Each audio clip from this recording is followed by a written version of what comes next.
ዛሬ የአንድ ሰዓቱን ስርጭት በቀጥታ መመራው እኔ ነኝ። ከዛ በፊት ግን ከኢትዮጵያ የሚደርሱንን የተለያዩ ሪፖርቶች ተቀብዬ ኤዲት አድርጌ ወይም አዳምጬ ማለት ነው የጽሁፉንን አስተካክዬ ዌብ ፔጅ ላይ ከታለሁኝ በድምጽ የሚሄደውን ደግሞ ወደ ቀጥታው ስርጭት ልካለሁ ማለት ነው።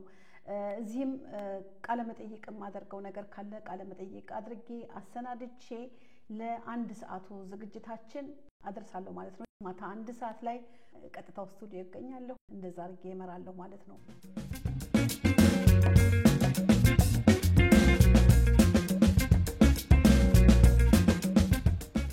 ያው እንደማንኛውም ጣቢያ መገናኛ ዘዴ ጋዜጠኛውም ጭምር የ24 ሰዓት ስራ ነው። 24/7 እንደሚባለው በአዲሱ አገላለጽ ዶቼ ቬለም ከዛ የተለየ አይደለም።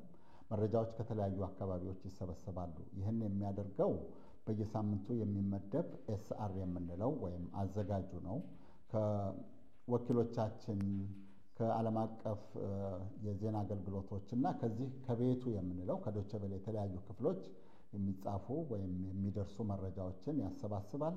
ከዛ በኋላም የትኛው ለዛ ቀንና ለዛ ጊዜ ተስማሚ ነው የሚባለው ይመረጣል። በምን መንገድ ይሰራል የሚለው እንደገና በውይይት ይወሰናል። ይሄ ውይይት የሚደረገው ኤዲቶሪያል በምንለው ኮንፈረንስ ወይም ስብሰባ ላይ ነው።